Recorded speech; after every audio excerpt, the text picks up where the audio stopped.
Hey guys, welcome to number 21 of the Derby Career Mode, and to start off this episode we're going to head it straight into our first game against Manchester City at the Etihad. It's going to be a really tough game to kick off the episode, so I think if we can get a win it'll be a good way to kick it off. It'll probably give us quite a bit of momentum going into our game against Vitesse, I think, in the Europa League coming up after this. So looking at the Manchester City lineup, they have got Thomas Muller up front, and then there's a few players here and there that really shouldn't be in there, like the goalkeeper Gun, Denya, and Boateng in the midfield. Pong. It's some players that are like probably only 70 rated. So we go into the 8th minute of the match here. Ball over the top from Will Hughes. Jamie Vardy controls it very nicely, finds the back of the net and makes it 1-0 in the first 10 minutes. A beautiful start to the game and a great way to start the episode. And yeah, Jamie Vardy, I think he's been a really good signing since the start of the season. We did a straight swap with Abdul Kamara, who wasn't really in the team at all. And yeah, Vardy's been banging him in. So we do double the lead there 5 minutes later with Sadio Mane, ball through for him, and with his like 94 pace or something crazy like that, he finds the back of the net quite nicely. Then we go into the second half, 64th minute, Mane again bringing the ball forwards, Vyman off the bench with a cheeky little finish there, kind of a fancy shot kind of thing, and yeah, makes it 3-0 in the 64th minute and pretty much guarantees us the 3 points. But we go into the last minute of the game here, nice 1-2 with Yaya and Thomas Muller. Does find the back of the net to make it 3-1, and a little bit annoying that we didn't keep the clean sheet, especially as was pretty much the last kick of the game, that shot was. But yeah, I think we did a good performance there, 3-1 away from home. You really can't complain with that, a good performance all around. And yeah, 3 points to start the episode, very nice indeed. So we have a bit of growth, Mane going to an 81 rated player, Antonio going to a 76, Hughes going to a 79, Vardy going to a 77.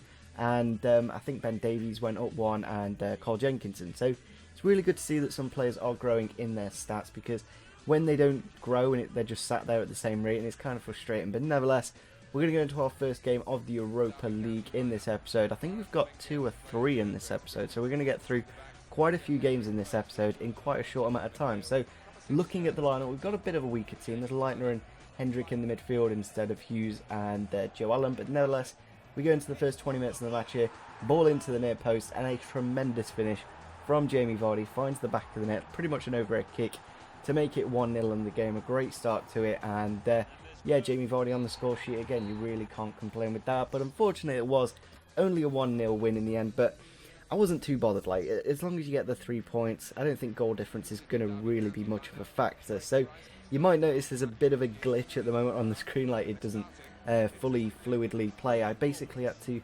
save the recording from going corrupt, and I was kind of lucky to get any of this episode anyway. So nevertheless, we're going to go into the Newcastle lineup, looking at their team at home. We should be able to do quite nicely. Mitrovic up top, Tim Krul, John Stones in that Newcastle lineup. I think he's one of the funniest signings.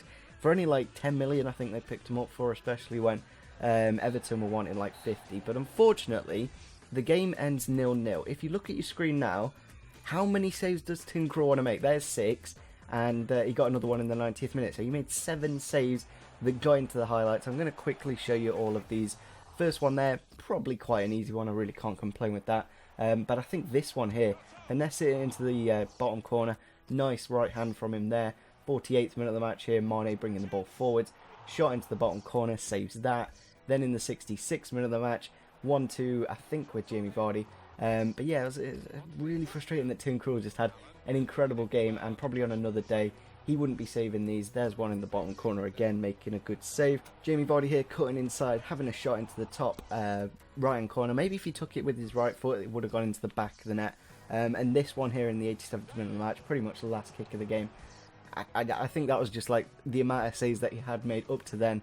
They give him a lot of confidence, and yeah, he managed to make that incredible save at the end there and get them the points. So, going to go straight into our next game against Manchester United. Looking at their lineup, they've got Farman on the bench. It isn't their strongest team. There's the likes of Rooney, Rojo, Herrera, Martial, and there are still quite some good Man United players on the pitch. But we go into the 16th minute of the match here. Really nice bit of play there from Hughes and Mane to link up nicely to get it past Valdez in the first 20 minutes of the match. A really good start. It seems like we've done really well against these Manchester clubs in this episode, as we do double the lead there with Sadio Mane to make it 2-0. Really glad that we did sign him at the start of the season for like 6 million, and I feel like the form that he's in at the moment, you could probably easily get like 25-35 million for him at the January transfer window, and I might be tempted to do that, you know, because I could get an equivalently good player and, yeah, get like 20 million profit. So we did get a bit of growth there with George Thorne. He has gone to a 76 rated player, so that's really nice to see, as I do want to keep him in the team, and if he keeps growing, then he should be able to keep that first team position. So looking at the Vitesse lineup, they've got Solanke up front and Baker in the midfield. Apart from that, I don't know too much about the team. I think their goalkeeper actually does stream on Twitch. That's one thing I do know about Vitesse. But they go into the first 26 minutes of the match here. Ball into the back post. Solanke, the Chelsea man, puts it into the back of the net to make it 1-0. Then 5 minutes later, putting the ball through here for Solanke again to make it 2-0. Really frustrating. Really couldn't defend too nicely. I'm not too sure if we were playing Brignoli in goal for this game. And yeah, we just didn't really have that defensive solidarity. Don't know if that's a word or not, but nevertheless, we didn't really defend that well. And there's his hat-trick finished off there to make it 3-0. Then we go into the 69th minute of the match here. Chris Martin off the bench. Thought I'd just bring him on, see if he can get a goal. And he got a really nice one there. That's one of the benefits of this game. Chris Martin managed to come off the bench and score a pretty nice goal. Then, in the 74th minute of the match here, Brignoli parries the ball. Then a ball into the back post, and Solanke makes it 4-1, extending the lead back to a 3-lead advantage. Then into the final 7 minutes, Weimann, really nice bit of play, dribbles it into the box with 5 minutes left of the game. Is it potentially a chance of us getting back into it?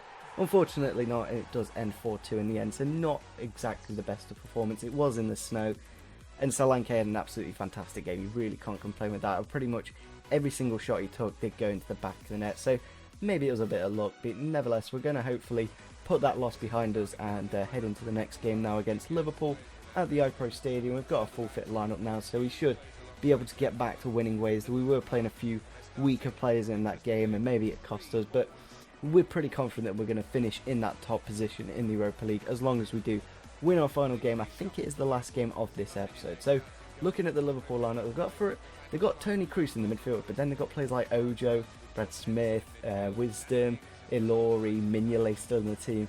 There is quite a strong bench there as well with Daniel Sturridge, Benteke and Luis Gustavo. So into the first, I think it's the first half, and yeah, we go into the box with Antonio. Laurie does bring him down, and he does actually get the red card in a moment, as you can see there. And yeah, pretty good start to the game.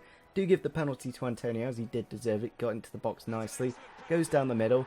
Mignolet goes the wrong way, and yeah, we get the 1-0 goal there, and I believe that's how the game does end. It wasn't exactly the most eventful game, but as we were playing on the Thursday, I think it was, then we're back to football on the Saturday. Our team was a bit lacklustre, but this is the save of the season. I'm quite incredibly amazed how Bardi managed to save that. He was benched for the game against Vitesse, then he came back. I'm going to show you again now because it's absolutely incredible. I'm not too sure how Daniel Sturridge didn't find the back of the net, but yeah, it is in the 90th minute of the match, pretty much last kick of the game. Markovic with the shot makes that save, but it's the second one with Sturridge. This angle here, maybe Sturridge could have done a little bit better with the finish, but still, to make the save, it was absolutely fantastic and did win us the 3 points. So into our final BPL game of the episode against Aston Villa at Villa Park. Obviously, they have been relegated from the Premier League now, and with that kind of lineup, I'm quite surprised they are doing as well as they are in this career. So they've got Tom Heaton on goal, pretty good goalkeeper. Jordan Ayew up front, Sinclair out wide, and Hill as well. So it's a pretty good Aston Villa team. So going into the first 20 minutes of the match here, Ben Davies with the ball, wins it in the left back position, bombs it up the wing, gets the ball inside to Sadio Mane, who seems to be scoring every single shot he puts on target at the moment. Does make it 1-0 in the game. A really good start in the first 20 minutes. It's always important away from home that you get the goal, especially in the rain. I'm not too good, and yeah, that's how the game does end, 1-0. A little bit frustrating when there's not much in the game, but as long as we get the performance and the result, then it doesn't really matter. So I think we are going into our final game of the episode now against Guimarães in our final Europa League game. I think in the table, if we lose this game, there's a good opportunity that if Vitesse win and Guimarães win, we can actually go out of the Europa League. So we do kind of need to win the game, and we don't exactly get off to the best of starts here. Ben Davies giving away a penalty, unfortunately, a bit heavy-footed, goes into the tackle, misses the ball, and yeah, not exactly the best start we were looking for. Toze stepping up to the spot and does go. We do go the right way, but for some reason he goes the right way as well, and yeah, finds the back of the net. A little bit frustrating, but nevertheless, 10 minutes later, Joe Allen with the ball into the box. Dominguez, the captain, finding the back of the net with an absolute bullet header. And yeah, it's really important when you are in the rain and away from home, like in Portugal.